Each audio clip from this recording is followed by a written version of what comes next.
Bizlere bunu bütün. Sonra pişirdik. Tandırda koyup, tandırın koyup, kızıtıp, bunun içinde gaz ambarı yani özelliğini yakıyorlar. Şu gaz bölgeni tez kızıtlar. Tandırını. Non pişireceğim diye. Köpünün şu tandır non pişirisi. Demek usulü tamamı var. Tandırda non pişirish uchun aynan qulay hisoblanadi. Gazda o'zingizdan bilasiz, gaz ichi bu molning tezagi ham gaz bo'ladi ichida. Shuning uchun ko'pincha tandir non pishirishda nima qilgan? Peshga yo'q, gaz yo'q, peshga. Demek xonalarni, uylarni isitish uchun ham qo'llanadimi? Qo'llanadi, ha. Bir 83-yil Germaniyadan kelgan Stefan degan yigit. Şu kelib mana boshqa bog'ga yetkazdik. Shunga nima qilib, bir boshqasi bir oyda yetadigan qilganda. Endi katta boshqa bo'lsa, 2 tonna, 1 tonna bo'lsa, u bemalol bir uyni bir qishda ta'minlaydi. Stefan degan yigit kelgan 83-yilda. To'plab, eksperiment qilib, ko'rsatib ketgan. Keyin ko'pincha ular nima qildi? Bizlarda ish yo'q-ku, sistem yo'q, keyin yerini kovlab, ustini yo'q qo'yadi. Qachon kerak bo'lsa shu sesirga yana shu 200 ga tashlaydi, yana gaz paydo bo'ladi. Gaz olish yo'li qilgan. Tushunarli. Demak, mahalliy aholinikidan boshqacharoq usullarni qo'llagan. U o'zini qilgan yaxshiroq emas. Texnologiyaga nima desiniz yaxshiroq bo'ladi. Lekin aholi orasida bu saqlanib qolmadi. Bu usul. Hozir bor. Andijonda choyxona bor-ku, ana shu yerda bor. Andijanda. Choyxonada. Sizlar Toshkentdanmi yoki? Toshkentdan. Milliy universitetdan keldik. Bozorchilik uchun. Gun, hozir silitlar prezidentku. Ordan eski vaqtda gun silitlar uchun shuni istagan qiladi. Cho'g'roq. Sonra ko'chat ekasiz-ku. Tagiga bir paxta tashlasangiz yaxshi bo'ladi. Ham hosil yaxshi, nimasi yaxshi bo'ladi.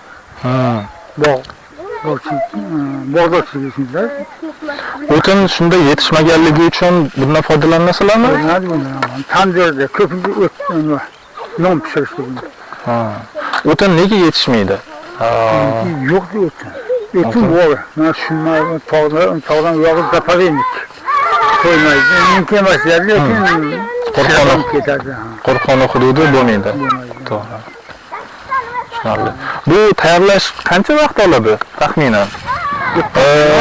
Misol uchun yig'ib qo'yiladi, qanchada quriydi? Qancha yig'ib qo'ysa yaxshi.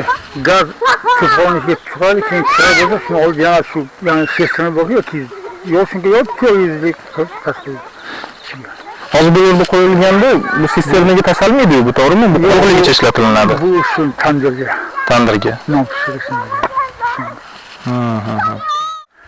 Bosmachilar kelganda xalq shunday kiradi. Endi hozir ham mana shu yerdan nima qilsang, qilsang davush chiqadi. Shu suv olish uchun shuni tagidan kovlagan. Keyin mana shu yerdan ham kovlab, ana tog'ga ham bodom turibdi.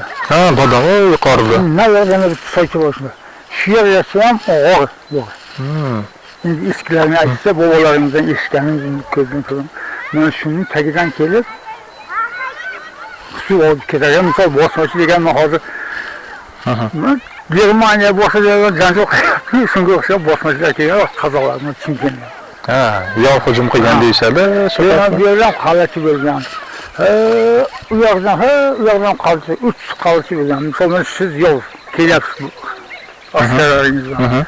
Bu uchov chiqib, yov keldi degandan keyin hammasi chiqib, tosh borku, toshni olib, keyin falahmon degan narsa bor edi. Bizlar ham bilamiz. Mana shunday nima qilib otadi, pastga 200-300 metr yuqorida. Ular ot bilan kelgandan keyin xalq birdan hammasini, bir kishi qanday, 10 kishi qanday. Keyin shu falahmon tosh bilan urib, keyin bosmachilar qaytar ekanda. Keyin endi buni 30-yillarmi, 10-yillar mana Chordadan endi bosmachilarimiz u ham hozir o'zimizni eskiga qaraydi ko'ramiz. U vaqtlar ochlikdan kelib xalqning molini talab etar ekanda. Keyin kelgandan keyin ushlaydi uchovni. Uchta postlarni postlaymiz. Ushlab uchovdan qilgan keyin aytganki, 2 rakat namozini o'qiydiganlar, 3 rakat. Keyin bittasi azon aytadi, soat setana degan 3 kishi keldi degan, ular namoz o'qiyapti degan. Keyin xalq pasteklar tushunadi. Hamma xalq shu arshana oldilarga yo'qolsa uy bor, ming xil uy bor. Shu yerda yashaganda keyin hamma chop chiqib boshimda shu qazolarni ushlab nima qiladi. Keyin aytganda, onasilar bu asol setana deb bizlarni ushlab bergan. Endi bu bo'lgan voqea. Aslida bizni xalq Samarqand tomonidan kelgan vaqtida. Aslida keyin bir vaqtlar endi katta otamiz aytganda shu Belgiyamiz 28 kilometr yo'lda. Shu yerda pashi yong'oq olma ekilganda hozir ham bor, endi qurib ketyapti. Keyin shu Belgiya Samarqandga kelib, Belgiya bir 8 ta yong'oq olib keldi-da. Belgiya chiqadiki, mana shu pastda yong'oq ko'pda. Keyin ekonom tabibda bir-biriga aytadi, ekomizda ham non yo'q degan. Sabab degan yong'oq hammasi yo'q ekan, xalq kasal yo'q ekanda. Ana xalqning rivoyati. Bu bo'lgan voqea lekin bu emas. Qiziq, juda ham qiziq.